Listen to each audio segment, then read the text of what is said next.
Pues ya estamos en vivo, José Ya Luis. estamos en vivo, muy bien. Quiero darle la bienvenida a todos los que nos están escuchando a través de las páginas de Contigo desde el Corazón y de Embajadoras y Embajadores de Adopción México.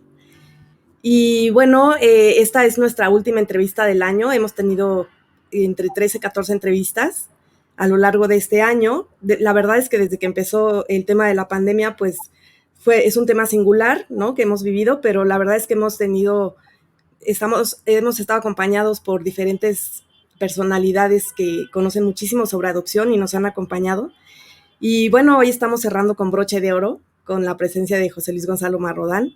Gracias, José Luis, por aceptar la invitación y por regalarnos este tiempo para hablar de adopción. Y quisiera presentarles a José Luis. José Luis Gonzalo Marrodán nace en San Sebastián, España. Es psicólogo, psicoterapeuta infantil y de adultos, formado en psicoterapia infantil por el IFIF de Barcelona. Es psicoterapeuta por la Federación Europea de Asociaciones de Psicólogos, diplomado en traumaterapia infanto-juvenil sistémica por el IFIF de Barcelona, clínico EMDR para adultos por la Asociación EMDR España y nivel 2 en niños y adolescentes.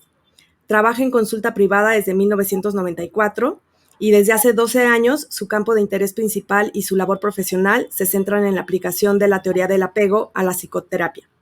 Es supervisor de centros de acogida de menores y de equipos de intervención familiar. Es miembro de la red APEGA de profesionales, docente y coordinador del posgrado en traumaterapia infantil sistémica de Barudi y D'Artagnan en San Sebastián. Dirige el blog Buenos Tratos y es autor de los libros Vincúlate, Relaciones reparadoras del vínculo en los niños adoptados y acogidos, Construyendo puentes, la técnica de la caja de arena, La armonía relacional, aplicaciones de la caja de arena a la traumaterapia, en coautoría con Rafael Benito Moraga, Todo niño viene con un pan bajo el brazo, guía para padres adoptivos con hijos con trastornos del apego, en coautoría con Óscar Pérez Muga, Cuando mi corazón tiembla, cuento para explicar la separación de los padres y de seres queridos, entre otros libros y publicaciones. Muy bienvenido, José Luis, a este espacio. Muchísimas gracias, igualmente, un placer. Muchas gracias.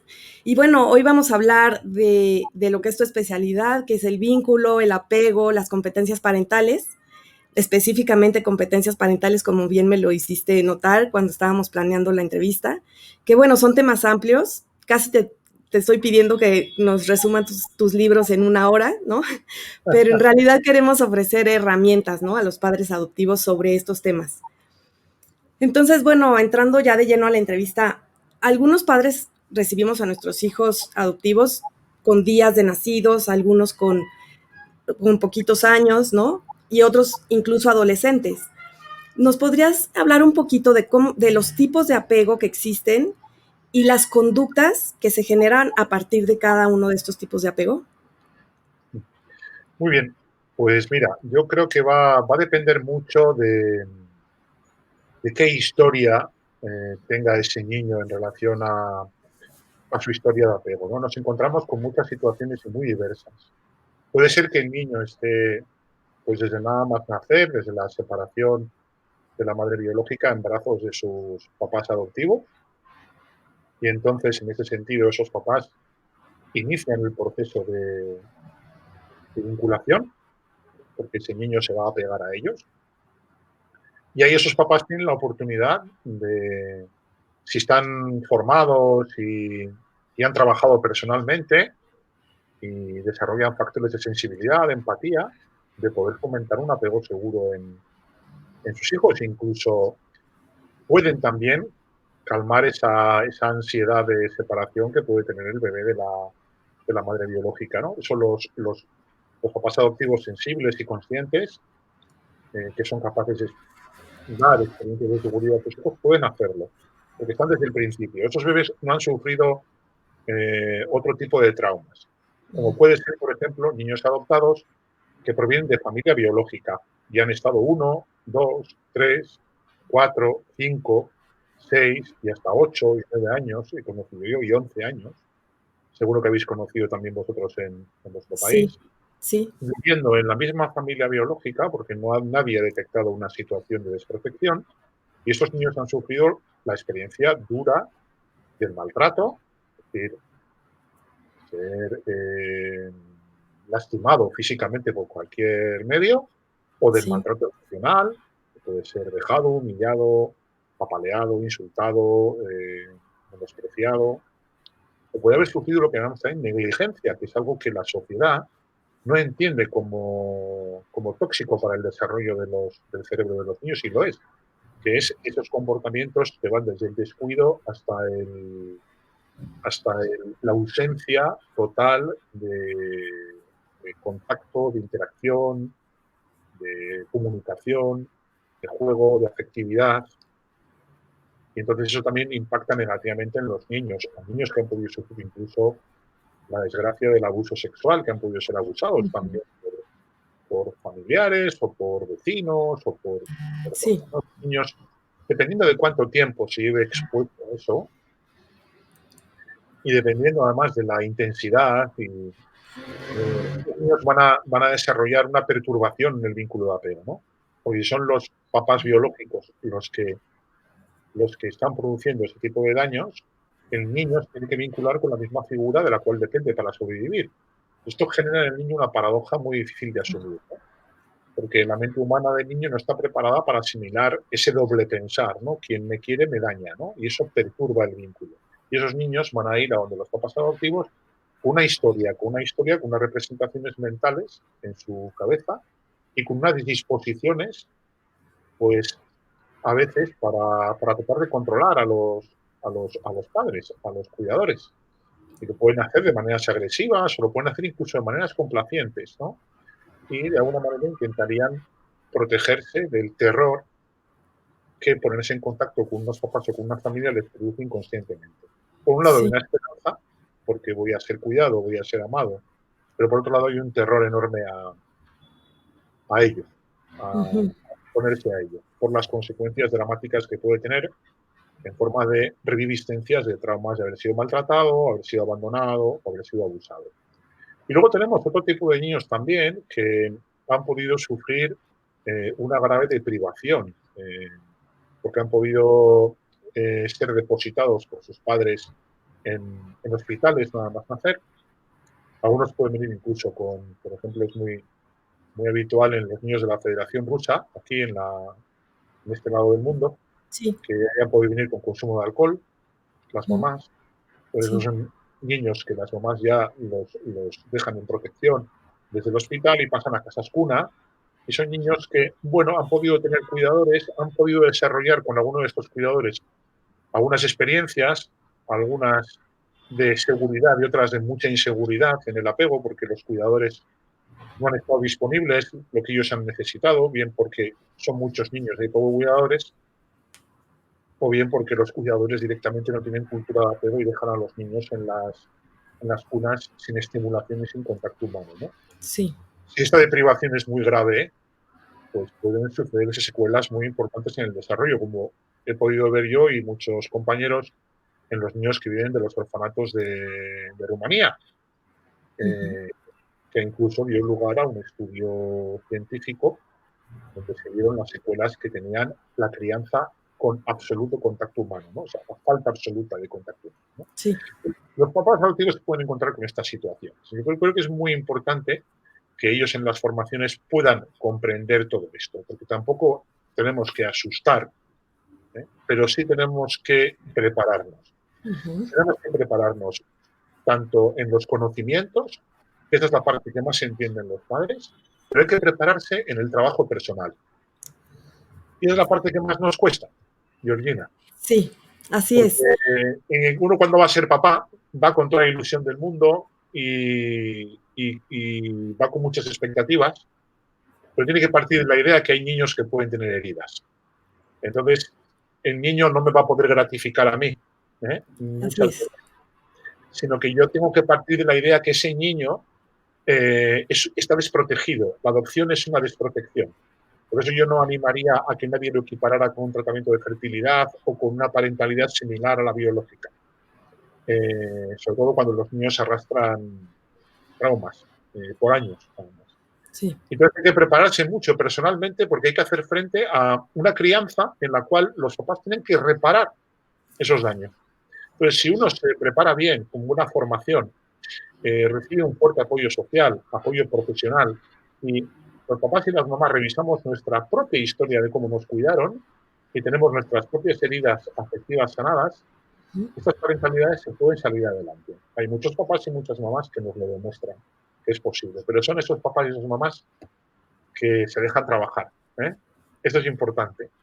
Exactamente, y reconocer que, bueno, nosotros también tenemos un tipo de apego que hemos desarrollado, Eso, ¿no?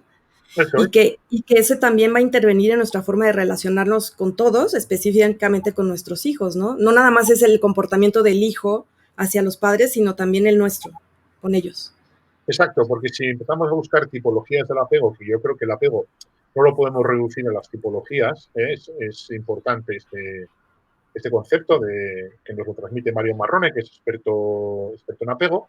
Es importante ver el apego como un conjunto de representaciones o de formas de representarnos mentalmente cómo, de algún modo, eh, hemos interiorizado la calidad de las relaciones, ¿no? Entonces, Sí, la calidad de las relaciones que estos niños han podido tener han podido ser una calidad, pues como hemos dicho, donde ya ha podido haber momentos en los cuales, en vez de darles seguridad y amor, les dieron maltrato e inseguridad, ¿no? Y odio y desafecto. Por eso, cada papá y cada mamá y cada uno de nosotros también tenemos, como tú muy bien dices, Georgina, una historia de apego, ¿no? sí. ¿Cómo fueron satisfechas nuestras propias necesidades de apego? Contamos con cuidadores que nos dieron amor incondicional, que nos dieron seguridad. Hubo ahí heridas que se quedaron sin sanar. Eh, he trabajado yo, he reflexionado yo sobre eso, porque no es tanto lo que hayamos experimentado, sino si hemos sido capaces de poder elaborarlo, ¿no? Esto es muy importante. Sí, Si importante. papá y la mamá han reflexionado y han elaborado esas historias, irán sanados a la parentalidad y no tendrán que buscar que estos niños adoptados les gratifiquen, o les colmen, o les llenen, o les tapen agujeros propios.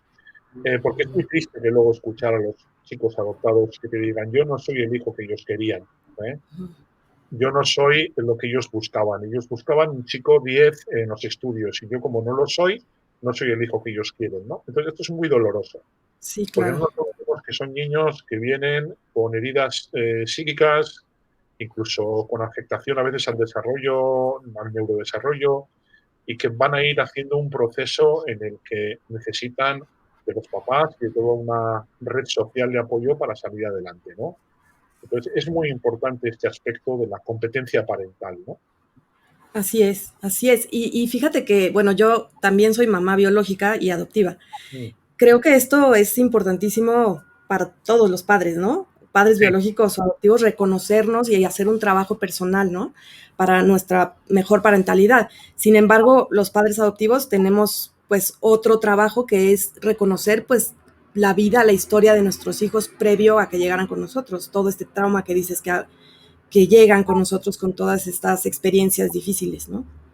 efectivamente. Claro, en todas las parentalidades es importante que los papás hagan un proceso de reflexión y de revisión de historia de vida, pero la parentalidad adoptiva tiene ese componente de que son niños que vienen de experiencias previas, que han pasado por historias de apego previos, donde han podido ser dañados en forma de maltrato, de abandono, de abuso sexual, y eso hoy sabemos de investigación que tiene una afectación a cómo la persona se va a vincular después, ¿no?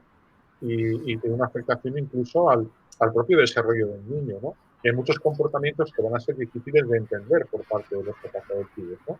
Y desde nos empezamos a encajonar en las clásicas etiquetas, este es un vago, este no le da la gana hacer nada, este es un maleante, este es un... Estamos etiquetando una situación y no estamos intentando entender que son muchas veces los recursos supervivenciales que los niños tienen y que desarrollaron para hacer frente a muchas situaciones que han vivido, ¿no? Entonces yo creo que eso es muy importante, ¿sí? Muy importante. Sí, y que no es un tema personal con nosotros, los papás no adoptivos, sino es un tema de su historia, ¿no? Sobre todo, eh, bueno, he podido tener contacto con papás adoptivos y que lo que ellos reflejan sobre todo es el enojo, ¿no? Varios comportamientos que no entendemos muchas veces, pero sobre todo es el enojo o el retraimiento, ¿no? El que no hablan, que no expresan. Exacto. Muchas veces pueden ser niños muy inhibidos, que no expresan, que tienen mucha dificultad para acceder a su mundo interior.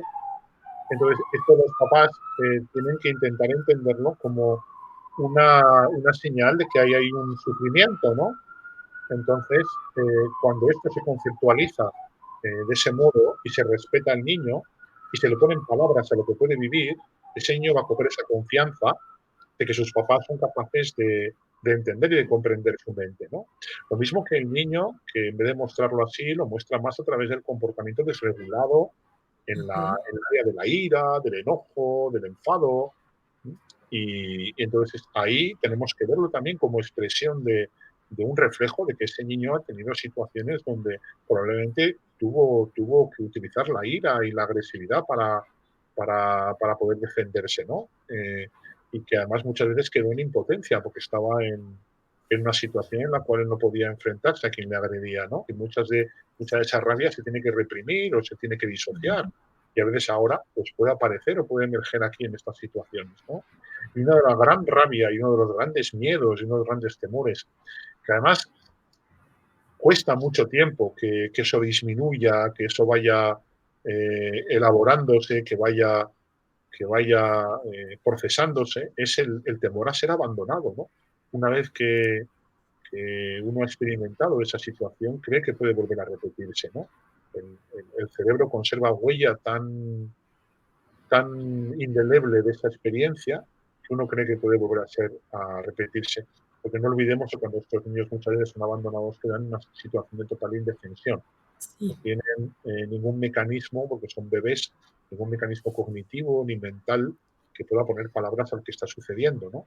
Se experimenta un profundo desamparo que el cerebro de alguna manera lo tiene almacenado, aunque no recuerde claramente qué pasó, sí recuerda las sensaciones, los sentimientos, las emociones que quedaron ahí asociadas.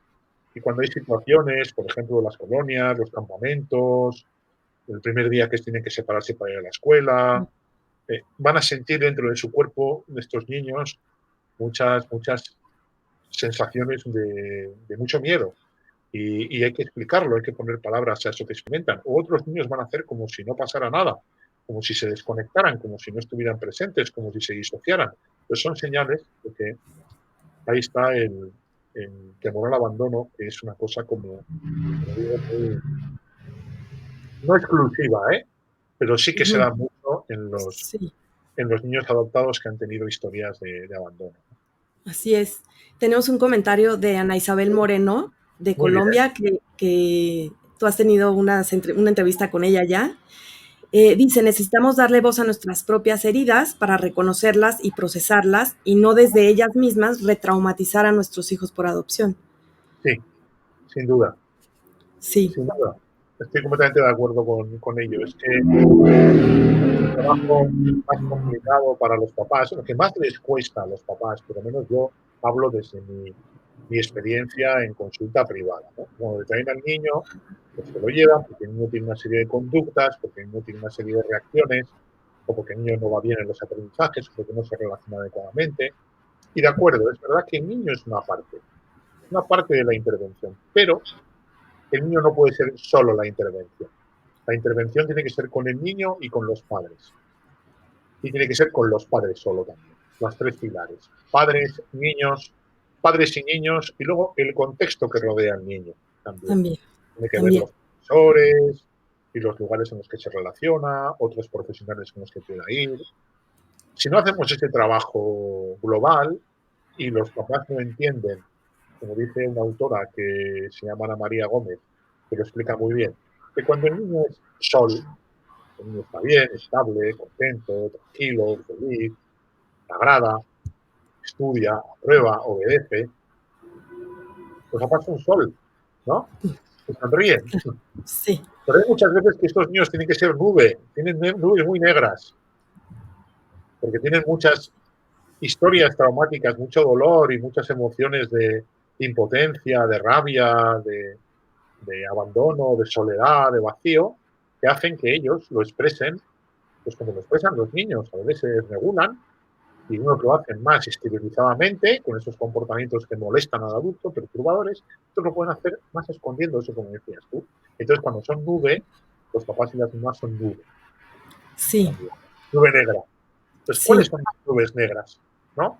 Porque cuando el niño está en nube negra, yo tengo que intentar sacar seguridad y tengo que intentar saber ayudar a ese niño a darle esa seguridad que ese niño no ha tenido, ¿no? Porque estos niños no han tenido ni cuidadores seguros muchas veces, ni han tenido cuidadores congruentes, es decir, coherentes, que hagan lo que dicen y dicen lo que hagan. Y muchas veces además han tenido cuidadores que les han aterrorizado, atemorizado, ¿no? Entonces, eso son experiencias que no permiten que estos niños desarrollen muchas veces ni siquiera la capacidad de tener una estabilidad, ¿no? Entonces, Sí. yo necesito tener esa seguridad, yo necesito saber cómo contener a mi hijo, yo necesito también cómo poner palabras a lo que mi hijo no sabe procesar todavía, a sentimientos difíciles. Yo necesito muchas veces ser la figura externa que supla las dificultades que él tiene para hacerlo por sí mismo, ¿no? Los niños tienen muchas veces dificultades cotidianas para los deberes, para el aseo, para los hábitos. Todos los papás esperan que los niños, cuando tienen 9 o 10 años, lo vayan a hacer por sí mismo.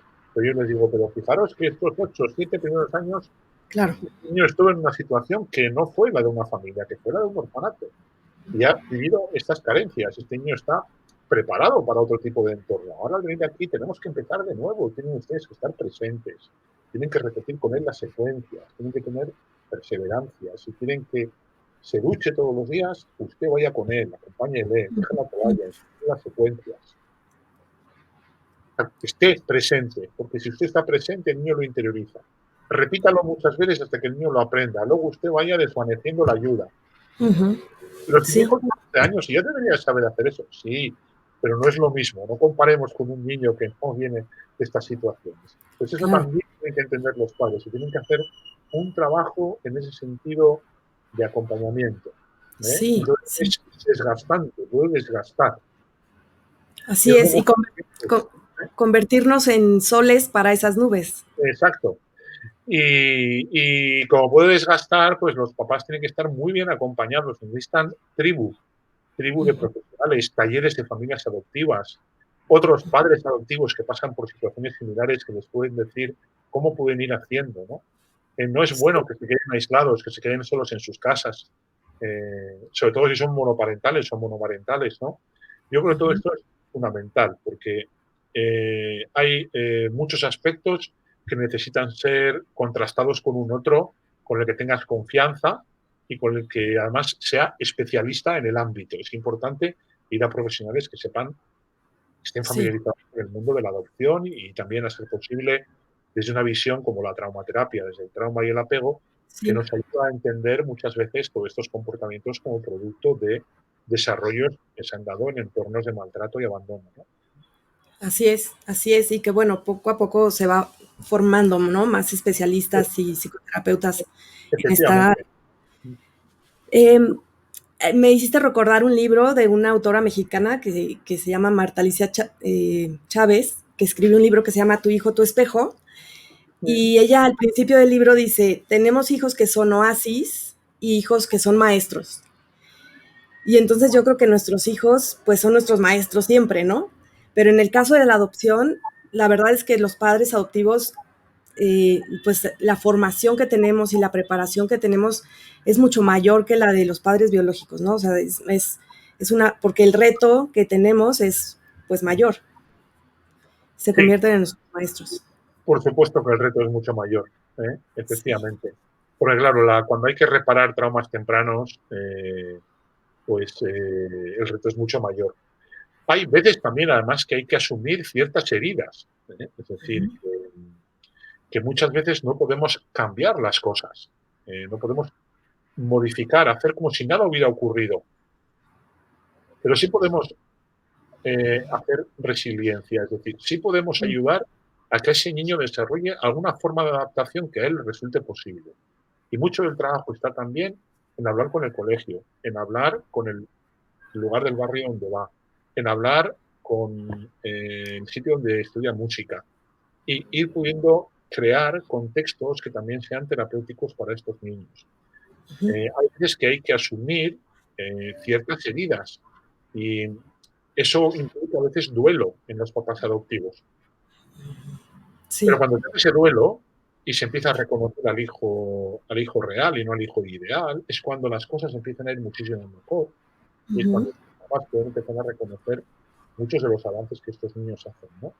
Y empiezan a ajustarse mucho más a estos niños, empiezan a bajar las expectativas y son más realistas, ¿no?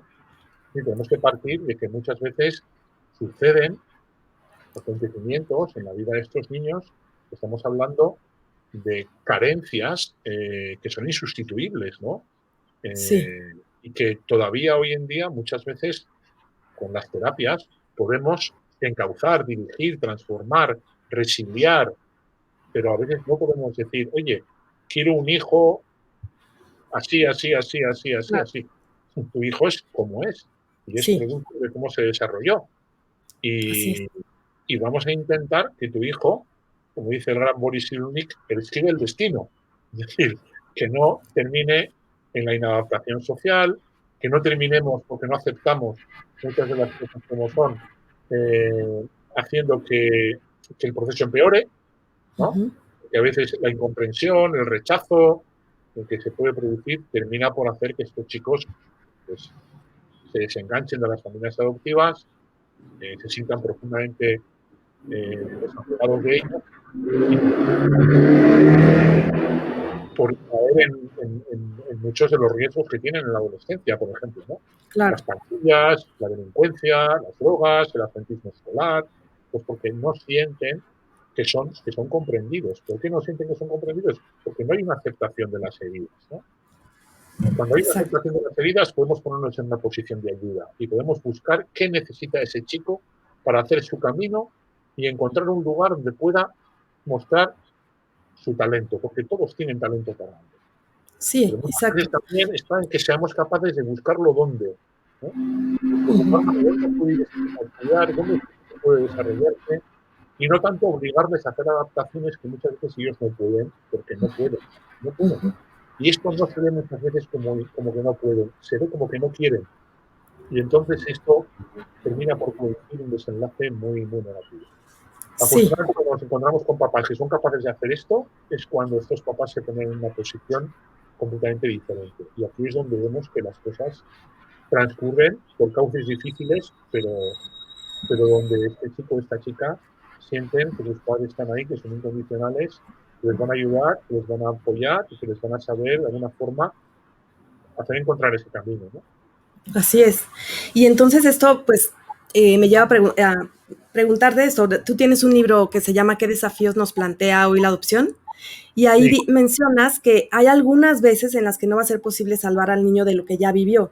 Lo vivido ya está vivido, ¿no? Pero sí se puede elaborar, integrar, pero no necesariamente se va a olvidar, ¿no? Entonces, bueno, ya nos diste muchos ejemplos de competencias, ¿no? Que parentales para nosotros como papás adoptivos, pero ¿cómo podemos construir estos vínculos seguros con nuestros hijos? Vamos, el vínculo no se da innatamente, ¿no? O sea, hay que construirlo. sí, hay que construirlo efectivamente. La base fundamental está en la competencia parental, ¿no? Es decir, que nosotros tengamos primero una historia de vinculación segura con las primeras personas que nos miraron y que nos debieron de querer y darnos amor incondicional y seguridad, ¿no? Y si no lo hemos podido conseguir, por lo menos que hayamos intentado ganar esa seguridad, bien con otras personas que hayamos podido tener esa experiencia, bien porque con un terapeuta hemos podido trabajar nuestras heridas. En ese sentido, somos personas que podemos ser seguras y podemos transmitir empatía. Es muy importante la empatía. Si los papás y las mamás no sienten empatía, no se ponen en la piel de sus hijos y no se representan internamente el mundo interno de estos niños y cómo lo sufren y cómo lo sienten y cómo lo ven, es difícil. A partir de ahí, si hemos conseguido esto, la mejor manera de ir entrando en vinculación segura es ir haciendo un proceso donde yo creo que es muy importante permanecer al lado del chico y de la chica, en el sentido de esa incondicionalidad en la cual nunca se pone en entredicho el vínculo, el lazo. Este siempre es de calidad. Si no hay que hacer deberes, si algo no sale, si no se consigue determinada cosa, es más importante no entregar los deberes en el colegio y mantener el vínculo de calidad. Nada que rompa el vínculo, que perturbe el vínculo. El vínculo es ese lazo afectivo, duradero, que establecemos con personas especiales. Y no es importante que sea fuerte ese vínculo, sino que sea de calidad. Y el chico diga, yo soy más importante que una nota, ¿no? Eso es más, ya, porque muchos estudian, pero a lo mejor más tarde, cuando son más mayores, cuando se han asentado mejor, ¿eh? Cuando han Sí. conseguido ordenar todo su mundo interno. Eso es muy importante, la incondicionalidad. Creo que la permanencia, lo dice mucho Niels Rigar, un psicólogo especialista en adopción, que tiene el famoso libro de El niño abandonado, que habla Ujú. mucho de la permanencia, la permanencia, la permanencia. Sí, sí, Muchos sí, de los sí. que los niños tienen es porque no son capaces de permanecer solos. Entonces, los adultos tienen que suplir muchas de estas dificultades sabiendo guiarlos, ¿no? Yo ese segundo punto diría. Un tercer punto diría es enseñarles a entender la mente y a comprender la mente y a aprender a saber leer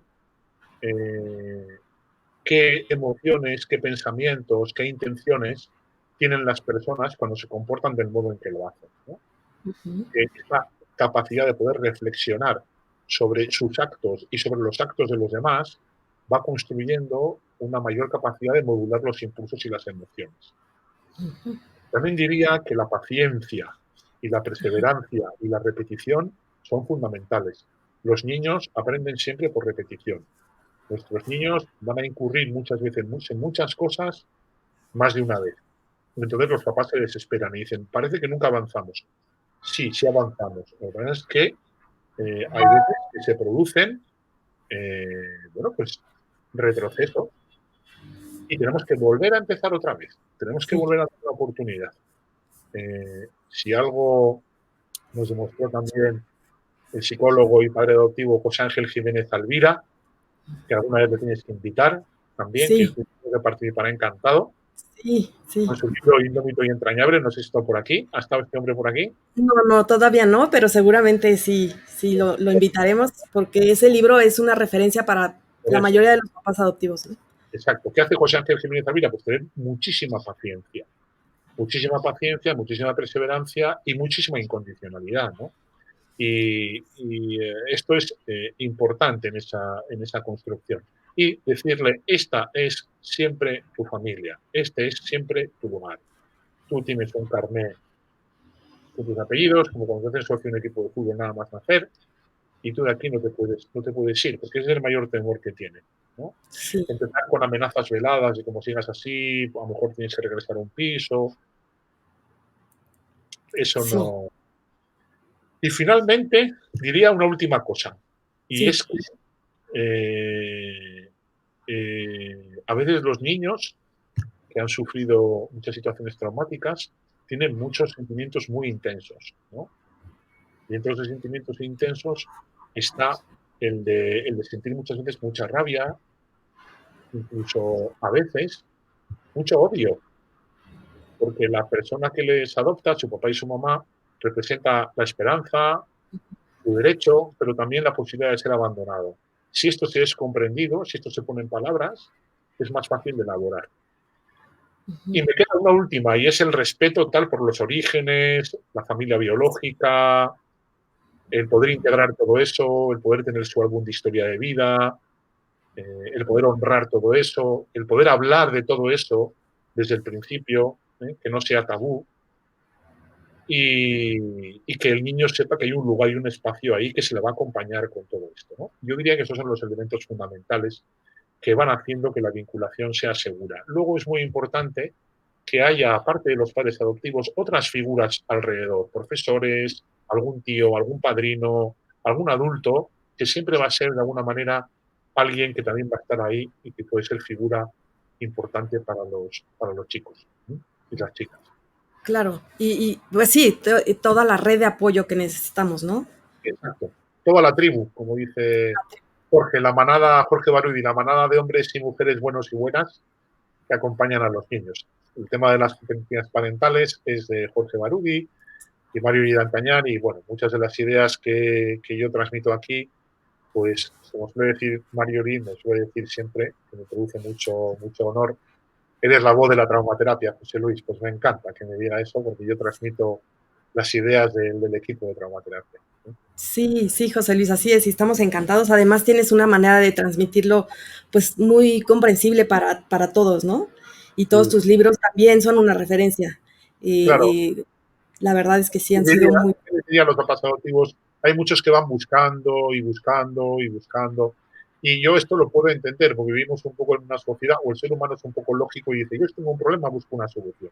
Que mi hijo tiene un montón de comportamientos, que no para quieto, que es muy impulsivo, que coge comida, que la esconde, que roba y tal. Bueno, yo tengo que buscar una solución. Vale, de acuerdo. Pero es que la solución muchas veces no es una solución corta en el tiempo donde ponemos una serie de medidas y se acaba. Sí, Es un proceso de acompañamiento. ¿No? Lo mismo que acompañamos a un hijo biológico en una crianza completa, tenemos que acompañar a un hijo adoptivo en una crianza completa hasta que se va haciendo un hombre y una mujer. Y aquí pues va a requerir de nosotros, como hemos venido contando, pues una serie de tareas que muchas veces pues pueden tener un mayor desafío. Pero es un proceso de acompañamiento donde trabajarse los padres, trabajar con el chico, con el contexto y estar bien apoyados por grupos y por profesionales es muy importante para saber que ese proceso lo podemos culminar como lo culminó José Ángel Jiménez Arvida y muchos otros padres adoptivos a la edad de los 20 y pico y digo, he terminado mi misión pudiendo de alguna manera haber ejercido una parentalidad reparadora, ¿no? Eso es lo que debemos aspirar, porque si vamos a un profesional, no funciona, y luego vamos a otro, y no funciona, y vamos a otro, y no funciona, algo no está yendo bien. ¿Eh? No podemos llevar a los niños a los profesionales y nosotros no mirarnos nada, ¿no? Eso es importante. ¿Eh? sí, sí, Nada va a exacto. funcionar por sí solo, nada va a ser mágico por sí solo. Los psicólogos, los psiquiatras, no podemos hacer así y cambiar las cosas. Trabajamos todos en equipo, todos en equipo. Nosotros somos importantes, pero ellos son insustituibles, ¿no? Y nosotros lo que hacemos muchas veces es decirles, estamos siempre con vosotros, comprendemos lo difícil que es, os damos todo nuestro apoyo y empatía, pero tenemos que trabajar, tenemos que currar juntos para sacar este proyecto adelante. Claro.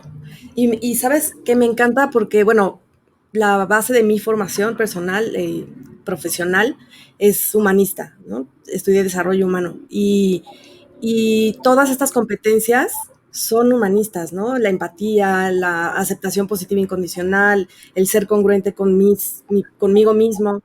Y creo que eso, pues también es un modelo para ellos, ¿no? O sea, si yo soy empática, si yo soy congruente conmigo misma, ellos van a aprender a ser congruentes. Si yo soy empática con mis hijos, soy empática con su historia de origen, con su realidad, con lo que vivieron, pues ellos también van a poder ser empáticos después, ¿no? Mm, Con sus relaciones. exacto, efectivamente, así es. ¿Mm? Y bueno, esto que decías de que es un proceso, pues también que los papás tengamos muy claro que no es algo que siguiendo estos consejos en un mes, en un año vamos a tener todo listo y todo va a salir adelante, ¿no? Sino que es un proceso como dices, de toda la vida hasta que ellos se convierten en adultos, ¿no? Exacto, exacto. ¿Mm? Y te he escuchado también decir una frase de Marjorie D'Artagnan en donde dice que la piedra, el agua no hace mella en la piedra en un día, ¿no? Sino que es algo constante. Así es. Ella dice estas dos frases que a mí me parecen muy importantes, ¿no? Que la gota de agua, lo que decías tú, Georgina, no oraba la piedra por su fuerza, sino por su perseverancia. Hay que ser muy perseverantes en el trabajo con los niños, ¿no? Sí, Eh, y también suele decir que no todo lo que trabajamos en el día a día lo vamos a ver plasmado inmediatamente. A lo mejor lo hemos plasmado mucho más adelante.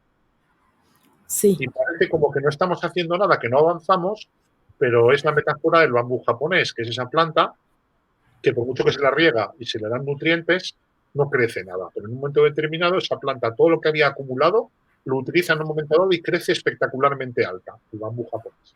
Esta metáfora nos interesa mucho a nosotros, a las familias adoptivas, para que no cunda el desaliento, para que no cunda el desánimo y para que no se convierta en una experiencia donde los padres piensen, bueno, ¿para qué hemos adoptado? No nos teníamos que Ujú. haber hecho todo esto. Y, bueno, yo creo que además los talleres para padres adoptivos los considero fundamentales. Sí, Me parecen muy importantes porque en este tipo de talleres padres que han pasado por parentalidades similares pueden apoyar a otros padres que se ven en situaciones similares y que están muy desorientados, ¿no? Sobre todo si hay heridas muy profundas, hay que trabajar duelos legítimos, que no son los hijos que uno había soñado, había pensado, ujú, pero que deben de hacerse si queremos poder sintonizar con ese niño y si queremos ajustarnos a ese niño y ayudarle a hacer la adaptación que ese niño pueda hacer, ¿no? Para claro, mí, hoy en día, el hecho de buscar contextos donde los chicos puedan estudiar y puedan adaptarse y puedan tener amigos y puedan aprender una profesión y ir encaminándose hacia la autonomía, me parece muy, muy importante.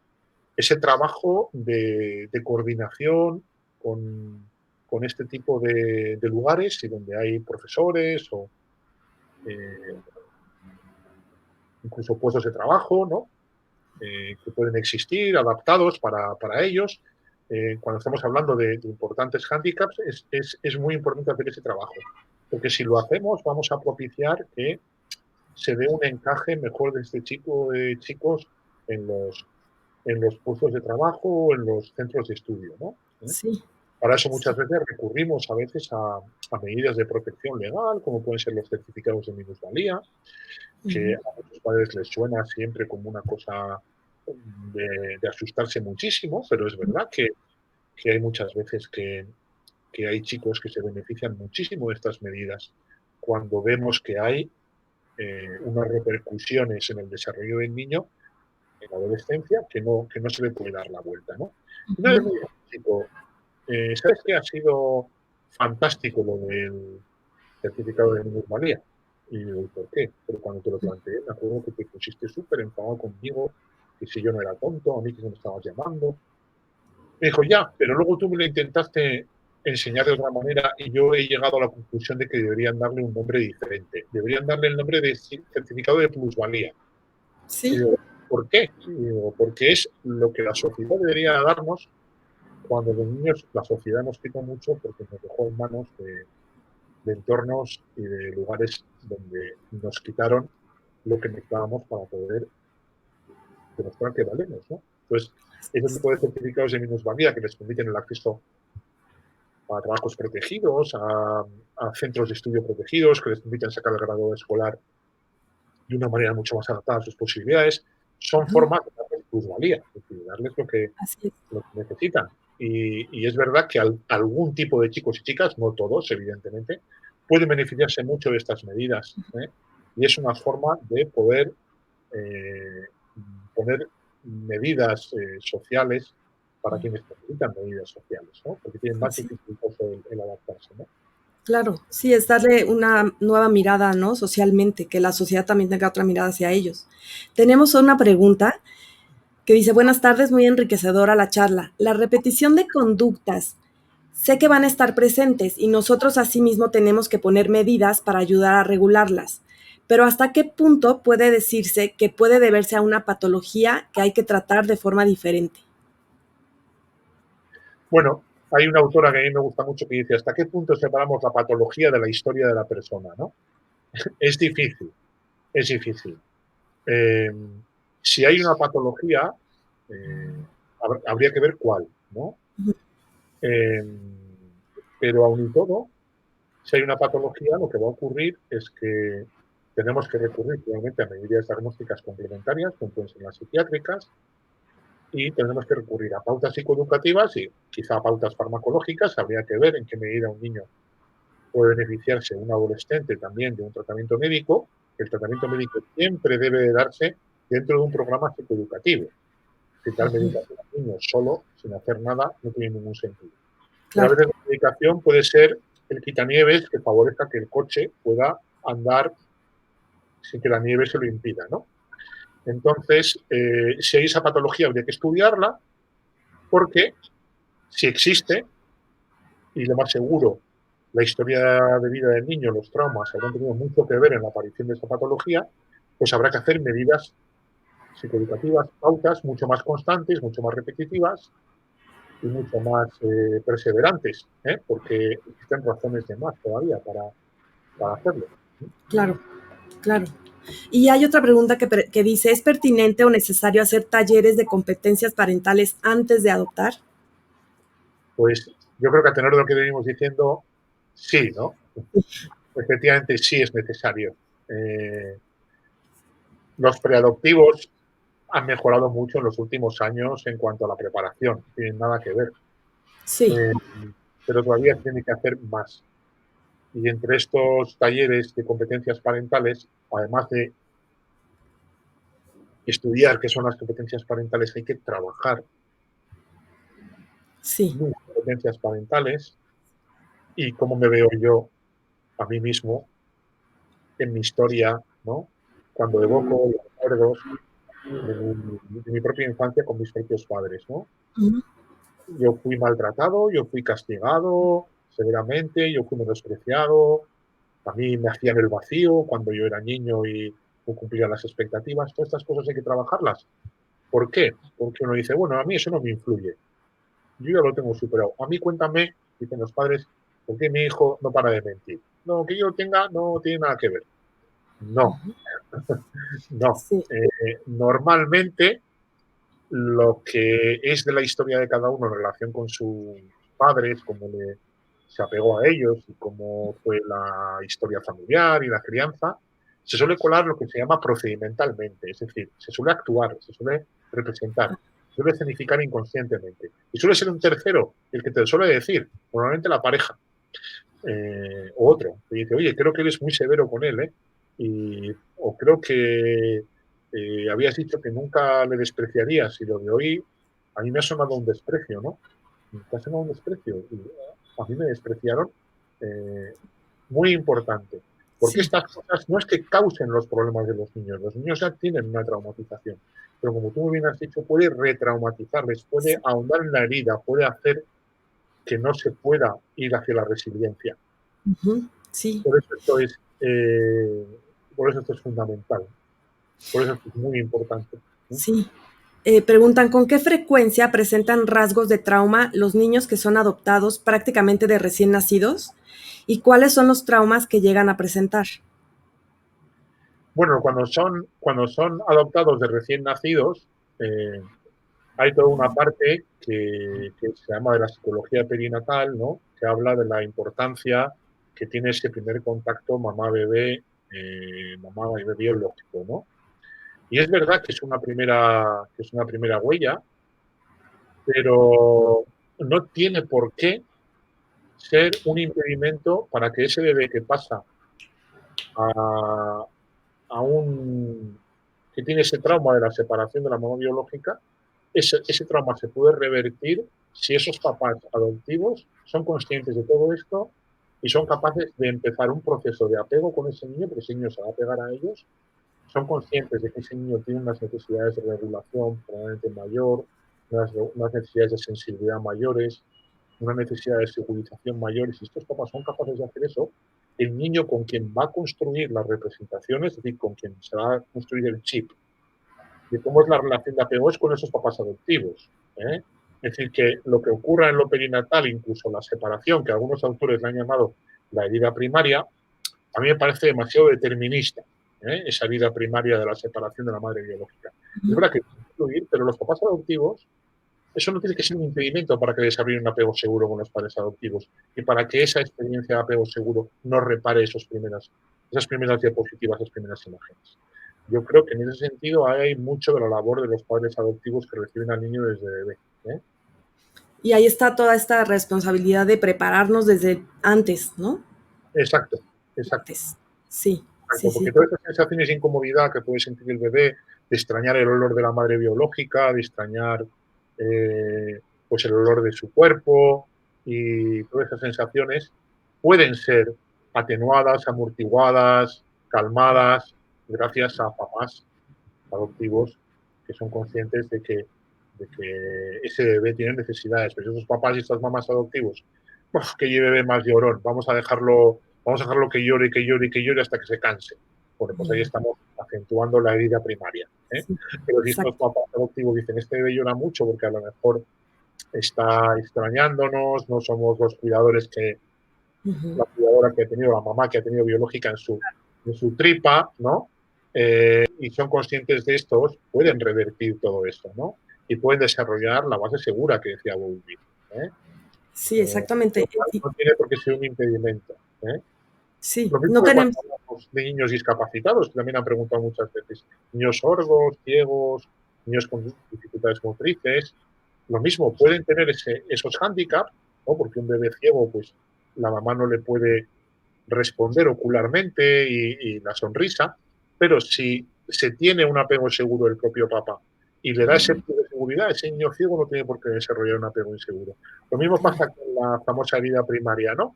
Si se es consciente de todo eso, las representaciones mentales con respecto al apego las va a construir con el papá y con la mamá adoptivos, ¿eh? Y esa experiencia va a empezar ahí, que puede ser reparadora de lo anterior, ¿eh? Así es, así es. Y hay otra pregunta que dice, si fuera posible enlistar 5 diferencias entre la crianza de un hijo biológico y adoptivo, ¿cuáles pudieran ser? 5 diferencias entre la crianza de un hijo biológico y un hijo adoptivo. Joder, qué pregunta más difícil. Esto es como un examen, ¿no? Es un examen, José Luis. Hay 5 diferencias. Bueno, yo creo que la primera es que es muy posible que aquí vaya a haber una historia de trauma Ujú, en la familia biológica, probablemente no, pero puede que también. ¿Eh? Ojo, ujú. Sí, pero es real eso. puede que también la haya. Sí. Pero en principio vamos a decir que puede existir eso. Yo creo que como consecuencia la reparación, ¿no? Yo diría, Ujú, importante la reparación. sí, También diría una preparación y una formación y un trabajo personal mayores. sí, También diría que tienen que incluir todo lo que es el origen biológico y el respeto a sus orígenes, que tiene que ver con su familia, con sus familiares, con su país, su color de piel, su cultura, su idioma y, y finalmente diría que probablemente si hay lo que se dice mochila, anteriormente si el niño trae la pesada carga de maltrato, sí, eh, incondicionalidad, mucha sí, mayor incondicionalidad. sí. Incondicionalidad. Hay un estudio que es el estudio de resiliencia que a todos nos hace levantarnos todos los días de la cama, y es que dice que los niños que consiguen desarrollar resiliencia incluso en entornos muy deprivados y muy disfuncionales son los que tuvieron la aceptación incondicional de al menos un adulto, ¿no? Sí, Sí, esto es importante. Y si existe esa incondicionalidad por parte de los padres adoptivos y esta es tu familia, ¿no? Y este vínculo no se lesiona jamás, pues creo que esas son las 5 diferencias importantes. claro. Pasaste el examen con 10. Bueno, gracias. Menos mal. Bueno, eso lo dirán, Pero, lo oye, dirán ¿sabes qué te nuestros digo? televidentes, oyentes o videntes. Pero ¿sabes qué te digo? Que lo que tú estás ayudando con con toda esta información que nos estás dando y esta experiencia y todas estas competencias, pues es que nos estás ayudando a nosotros a pasar el examen de la vida con nuestros hijos, ¿no? Eso es lo importante de esto, José Luis. Efectivamente, sí. Sí, es que la vida nuestra, de los psicólogos, psicoterapeutas, de las adopciones, todas las semanas nos vemos con las familias y con los niños. Todas las semanas. Durante Sí, muchos años, muchas veces, ¿no? sí, Y al final también desarrollas unos lazos y unas vinculaciones con ellos muy, muy importantes también, ¿no? Y que yo así creo es. que va construyendo también ese ir adelante, ¿no? Es ir haciendo poco a poco camino de... Es un trabajo de pico y pala, como decía el otro día una compañera, ¿no? Sí, Trabajo de pico y pala, haciendo camino así de es. resiliencia. La Así es. resiliencia no son rasgos, no son atributos, no es decir este niño es resiliente, invulnerable, no. La resiliencia es un proceso de cambio, transformación, asunción de heridas, ir poco a poco, buscando apoyos, todo eso es importantísimo. Sí, así es. Y bueno, otra herramienta que también es importante, creo, es los grupos de padres, ¿no? Ayudan muchísimo, Sí. ayudan mucho. Bueno, Y también si quieres un día pues, le digo a mi compañera Cristina, la que ha escrito el libro de Florece, que hablaremos ahora, sí, y te digo que le invites un día, si tiene tiempo y claro, puede, y maravilloso. que ella te hable de su experiencia como Cristina Erce, de su experiencia como psicóloga en un taller de familias adoptivas durante 25 años. Lleva Ay, genial, maravilloso. Sí, 15, sí, te tomo la palabra. 15 años. Sí, ¿Y genial. qué puedo decir yo? Bueno, a mí me parece que es una herramienta que en el modelo de traumaterapia nuestro llamamos que forma parte de la base, ¿no? Luego llamamos a la base a la competencia parental y a todo lo que sustenta la competencia parental. Entre ellos puede ser el grupo de familias adoptivas. Si además comparten, por ejemplo, más o menos unos hijos de unas edades comunes Parecía así.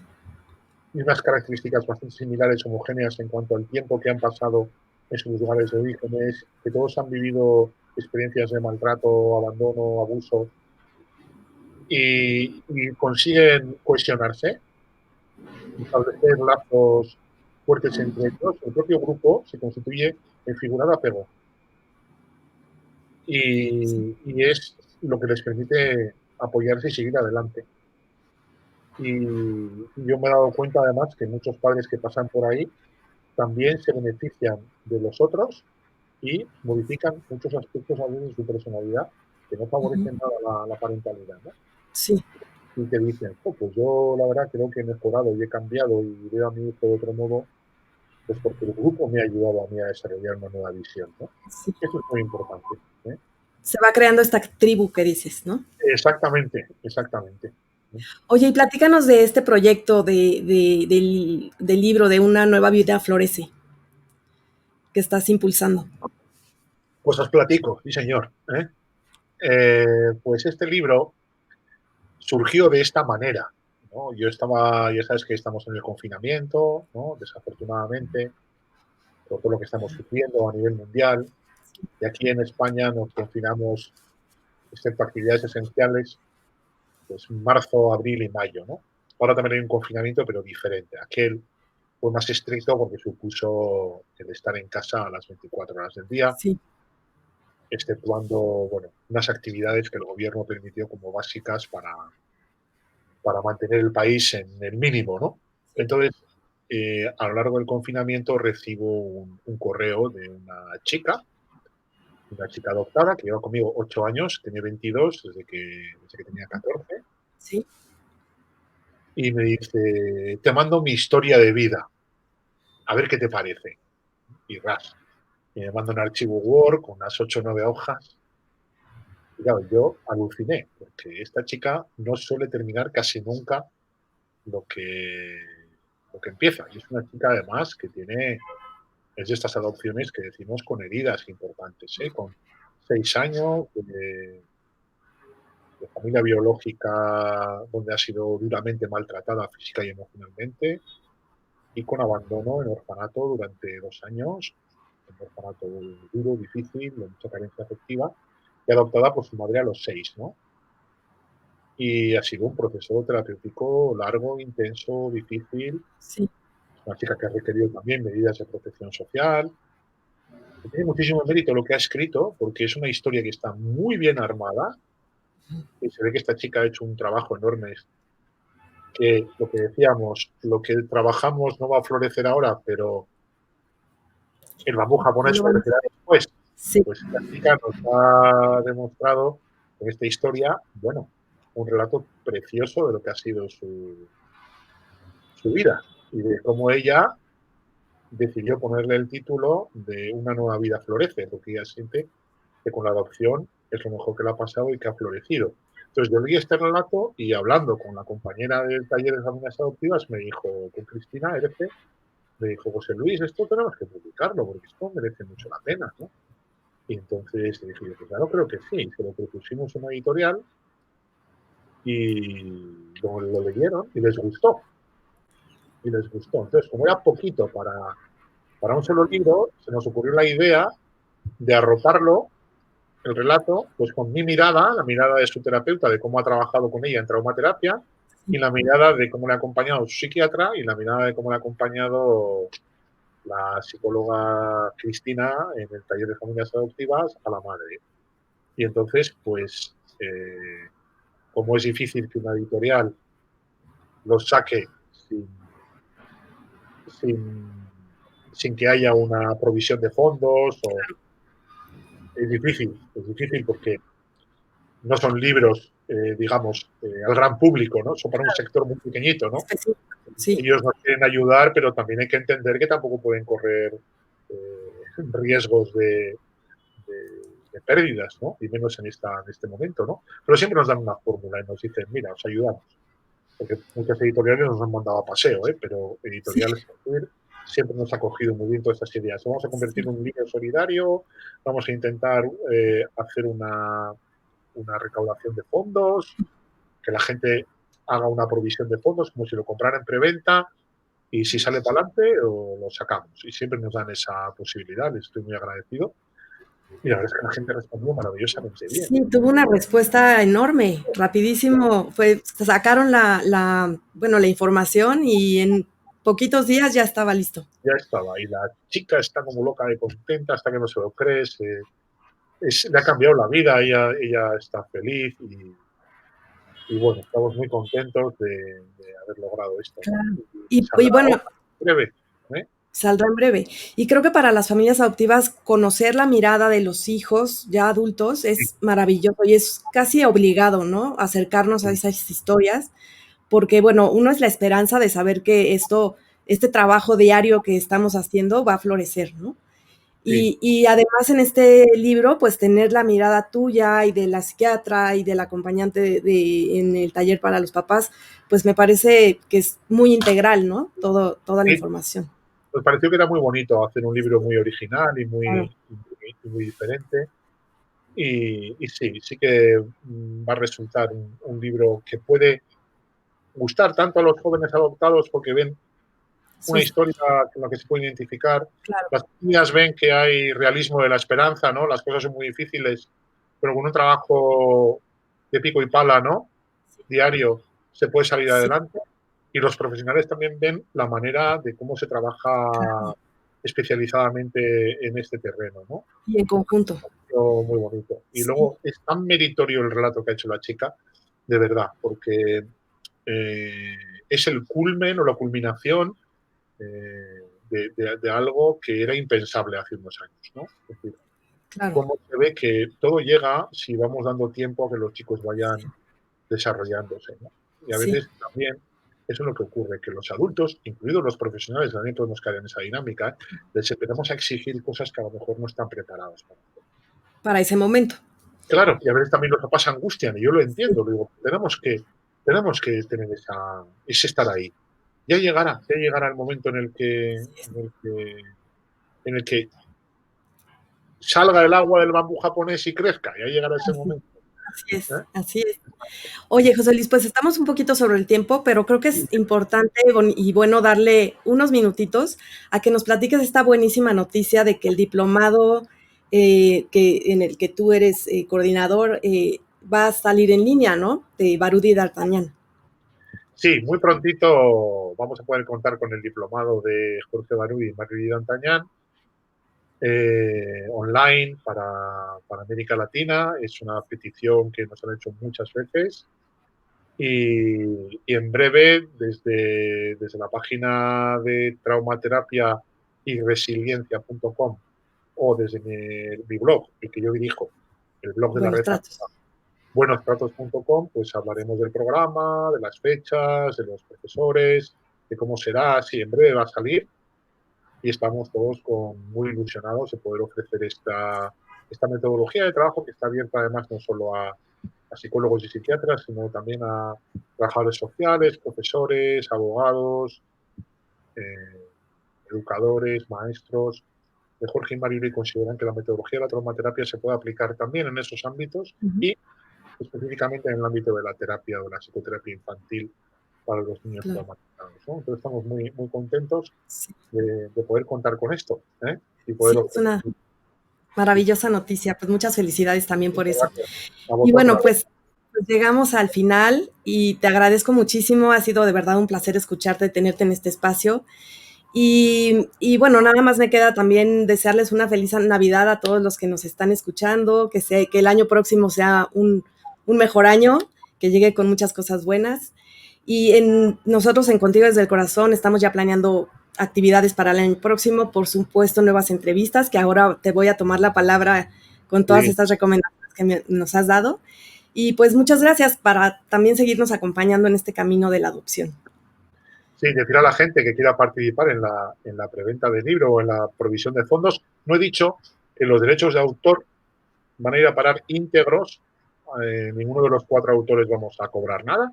Los derechos de autor van a parar íntegros a la ONG Exil, de ayuda al refugiado, que tiene una sección de familias adoptivas, para que puedan apoyar pues, el tratamiento, medidas psicosociales para cualquier familia adoptiva que lo necesite. Entonces, si quieren participar en la plataforma goteo.org, pueden encontrar el proyecto que se llama Una nueva vida florece, y allí pueden, si quieren, hacer su aportación y pueden apoyar este libro solidario. Es muy Perfecto. bueno estos proyectos porque nos permiten publicar cosas muy, muy, muy especializadas. Pues gracias a que vosotros tenemos esa motivación y esa ilusión por escribirlo, incluida la chica, y también gracias a editoriales como Editorial Sentir, que nos buscan fórmulas para poder hacerlo, ¿no? Claro, maravilloso. Además, pues es algo altruista que engrandece más este trabajo, ¿no? Pues Exacto. muchísimas gracias, José Luis, te agradezco de verdad este espacio, tu presencia, tu disponibilidad siempre desde el primer momento y pues esperamos que no sea la última vez. Eso es, volveremos, volveremos. Y muchas Muchas gracias gracias. Gracias a a toda ti, gracias la comunidad y a todo el pueblo mexicano, que es una tierra preciosa. muchas gracias. Ojalá te veamos por aquí pronto, Ojalá. cuando esto pase. Muchas Una gracias, igualmente. gracias. Gracias.